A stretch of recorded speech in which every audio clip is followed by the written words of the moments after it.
C'est grâce à l'océan qu'on a une planète habitable. Quand on parle de l'océan, au passé, au présent comme au futur, Stéphane Lalonde ne manque pas d'air. Chercheur en biogéochimie, cette discipline qui se trouve à l'intersection entre la géologie et la biologie, il nous a accueillis dans son bureau à l'Institut universitaire européen de la mer, à Brest, pour évoquer l'importance de l'océan dans l'évolution de la planète.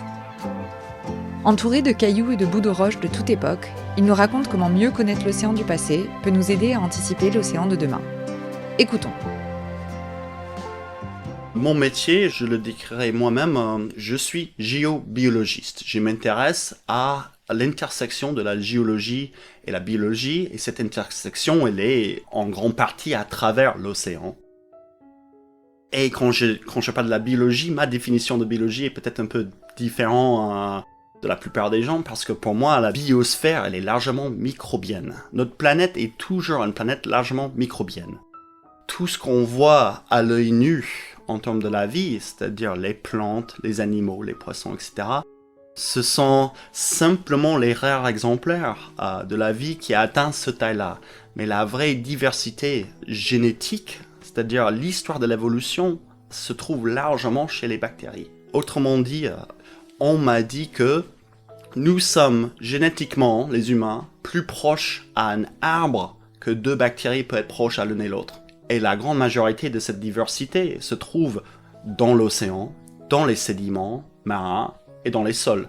Donc, ce métier d'être géobiologiste, ça implique une compréhension de la vie sur Terre, non pas simplement comme quelques êtres vivants qu'on voit parcourir la surface de la planète, mais comme une Terre vivante où il y a des milliards de bactéries dans chaque poignée de sédiments marins en train de réaliser tous les processus chimiques nécessaires, non pas que à notre vie, mais à maintenir une planète habitable.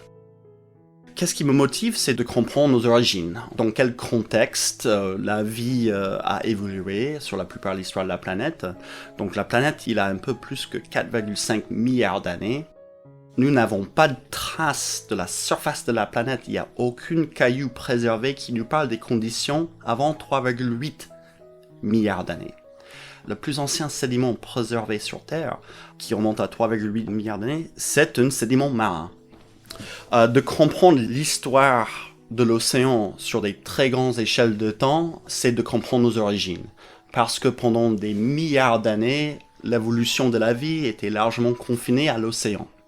La plupart de nos archives de l'évolution de la planète, il s'agit des archives marins. Et donc, je les étudie pour comprendre comment la Terre a évolué, quelles étaient les conditions sur la planète quand la planète était presque notre planète. La Terre et l'océan qu'on a sur Terre, moderne et ancien, c'est la seule exemplaire d'un tel système qu'on a pour étudier. Donc si on veut espérer de comprendre comment la vie peut arriver ailleurs, ou comment des planètes autour de d'autres étoiles peuvent évoluer, il faut absolument comprendre comment la nôtre a évolué. Pour comprendre l'évolution du climat au passé, il faut regarder différentes archives. C'est que depuis 1958 que nous avons des mesures directes et contenues de la teneur en dioxyde de carbone dans l'atmosphère. Pour remonter plus tôt dans le passé, on peut regarder par exemple la glace qui piège des gaz lors de son formation. La glace en Antarctique nous permet de remonter jusqu'à peu près 1 million d'années. Et ensuite, si on va regarder plus loin, on va regarder des archives sédimentaires. Ces archives sédimentaires nous montrent que la Terre est dans une tendance globale de refroidissement depuis 55 millions d'années. Cet réchauffement climatique qu'on est en train d'observer, ça représente un renversement de cette tendance long terme que la Terre voit depuis 55 millions d'années. Il y a 55 millions d'années, on a eu un événement extrême qui s'appelle la maximum thermique Péliocène-Iocène, où les archives sédimentaires marins nous montrent une augmentation en température de 2 à 6 degrés Celsius sur une durée très courte, comparable au changement qu'on est en train de voir aujourd'hui. À cette époque-là, il y a 55 millions d'années, c'est à peu près 10 millions d'années après l'extinction des dinosaures. Et en étudiant cet événement, ça nous permet de comprendre quel type d'impact sur la vie sur la biosphère ce type d'événement peut avoir. Et on a vu multiples extinctions, mais aussi multiples radiations. C'était suite à cet événement que les mammifères ont diversifié de manière rapide et ont pris leur rôle majeur à la surface de la planète qu'on connaît aujourd'hui. Mais de parler de 2 à 4 à 6 degrés de changement, c'est évidemment très important pour l'humanité, mais la Terre a vu des changements beaucoup plus brutaux dans son historique. Un de ces changements très extrêmes que la Terre a vu, c'est une période qu'on appelle la Terre boule de neige, et au moins 2 fois, et potentiellement 4 ou 5 fois dans l'histoire de la planète est plongée dans une glaciation quasi totale, où on trouve des dépôts glaciaires déposés de manière synchrone dans le temps, même à l'équateur. Et donc de trouver de la glace à l'équateur, c'est assez étrange. Donc ces climats extrêmes passés nous informent sur comment la Terre fonctionne lors des perturbations très dramatiques à son climat.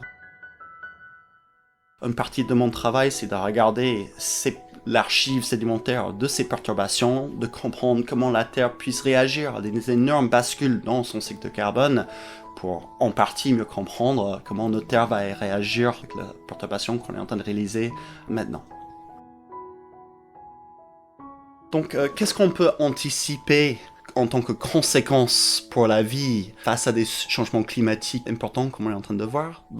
La Terre a déjà vu multiples extinctions en masse, où on a vu 90, 95, voire 98% des espèces disparaître de manière quasi instantanée. Certains diront qu'on est en plein dedans, la 6e grande événement d'extinction en masse que la Terre a connu.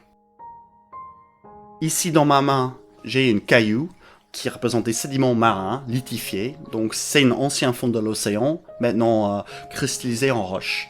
Et on voit couche par couche, ça représente les saisons, ça représente les tempêtes, ça représente une sédimentation normale. Tout d'un coup, il y a 200 millions d'années, on a eu une perturbation climatique dramatique, où on a vu plus que 98% des espèces sur Terre disparaître. Et dans ce caillou dans ma main, il est marqué par un horizon assez étrange. Au niveau de cette perturbation, on voit un changement dramatique dans la nature des lits sédimentaires. On ne trouve plus des lits tout simples, debout, déposés comme un sédiment marin classique.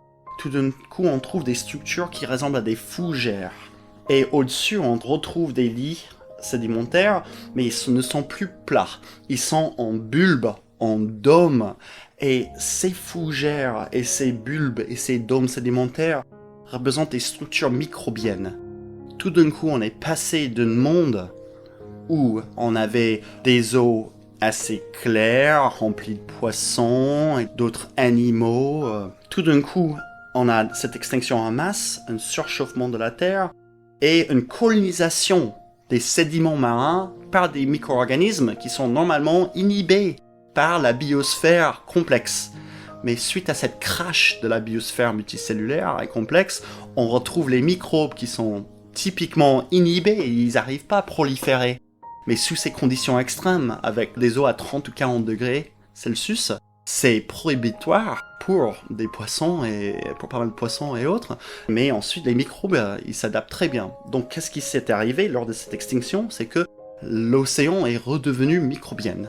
Et les bactéries ont poussé de manière accélérée et ils ont construit ces structures qu'on appelle des stromatolithes.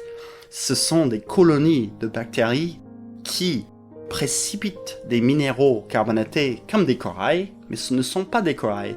Donc dans ce caillou, on voit un sédiment marin lithé classique qui est un indicateur d'une colonne d'eau remplie d'animaux avec beaucoup de compétition et qui exclut une forte activité microbienne, et tout d'un coup, on enlève cette pression de prédation sur les microbes, et les microbes ont repris leur main sur la surface de la planète. Et c'est ça qu'on voit. Et c'est à ce genre de choses qu'on peut s'attendre si le changement climatique actuel continue ? Je ne veux pas minimiser le changement climatique qu'on est en train de voir. Il va être dramatique avec des énormes conséquences pour la biosphère et pour l'humanité. Mais on aimerait bien que le climat ne réchauffe pas plus que 1,5 voire 2 degrés Celsius. Peut-être on verra 4, voire peut-être 8 dans les pires des scénarios prédits. Ici, on a des changements climatiques encore plus importants, en fait, de l'ordre de plus que 10 degrés Celsius. Donc, l'extinction a été beaucoup plus forte. Donc, la vie multicellulaire, donc les poissons, etc., certains vont s'adapter, certains vont mourir, certains vont s'adapter. Et ici, quand on regarde dans le passé, on peut trouver des exemplaires où les changements étaient encore beaucoup plus brutaux et encore moins, il y a eu moins de survie. Donc, cette caillou-là dans ma main relève un de ces changements encore plus dramatiques qu'on a vus à l'actuel. Quand tu ne travailles pas dans ton bureau, tu fais comment pour retrouver les informations sur l'océan du passé ? Si on veut comprendre l'histoire des océans sur des échelles des milliards d'années, on ne peut pas aller au fond de l'océan actuel. Parce que la lithosphère océanique qui est créée lors des dorsales, il rentre en subduction aux marges des continents. C'est-à-dire que la croûte océanique elle est en production et destruction continue. Et les sédiments qu'on trouve déposés sur cette lithosphère océanique, ils sont détruits également. Donc si on veut regarder des échelles de temps plus longues que la durée de vie de la croûte océanique, il faut qu'on regarde sur les continents. Donc mes archives marins des océans du passé se trouvent dans les montagnes maintenant. Ou au Grand Canyon par exemple. Différentes parties des continents, ils ont différents âges. Et comme la croûte continentale, il est moins dense et donc il flotte sur la croûte océanique. Donc, si on pouvait regarder la Terre de loin, de l'espace, et on pouvait enlever les océans, on verra que la croûte océanique est en train d'être produite au centre des océans lors des dorsales et détruite aux marges. Et si on accélérait ça de manière hyper rapide, si on pouvait regarder 300 millions d'années sur 10 secondes, on verra le fond des océans comme une énorme tapis roulante en train d'être produit et détruit, et les continents, ce sont des espèces de glaçons en train de flotter autour, en fait. Et c'est que dans le cas où un petit bout de cet sédiment marin arrive à se griffer à un continent, qu'il va survivre pour des centaines de millions d'années pour que je puisse les étudier. Et les continents, on voit effectivement, les centres des continents sont anciens. Les plus anciens roches sur Terre se trouvent au centre du Canada, au centre d'Amérique du Sud, au centre d'Afrique, au centre d'Australie. Et on peut voir que lorsqu'on aille vers les marges, on trouve des roches de plus en plus jeunes parce qu'ils étaient griffés sur ces nucléus des continents au cours des milliards d'années. Et donc, il faut que je repère des zones qui contiennent des roches d'âge approprié à mes intérêts. Ensuite, il faut trouver des affleurements, c'est pas toujours donné, parce que dans certains secteurs, les roches sont couvertes par... Il y a des roches en dessous de notre pied, mais ils sont pas nécessairement accessibles.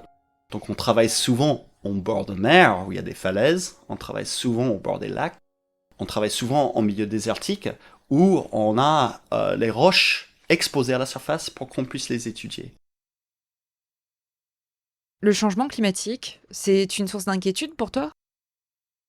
Ça m'inquiète, évidemment, parce que je tiens aux futures générations. Je tiens aux futurs enfants qui vont hériter la planète. Et ça ne va pas être simple. Et la souffrance humaine me touche, comme tout le monde, j'imagine. En même temps, au fond de moi, je sais que la vie va survivre. Ça va pas être simplement la même vie. Donc, de mon point de vue en tant que géobiologiste, je sais que la Terre et la vie vont continuer à y agir ensemble pour des milliards d'années, n'importe le climat.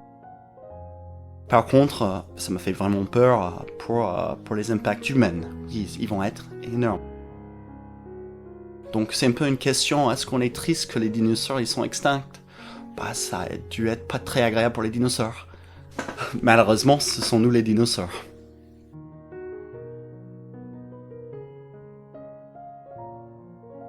Et si tu devais distinguer un enjeu principal auquel fait face l'océan aujourd'hui, ce serait quoi pour toi ?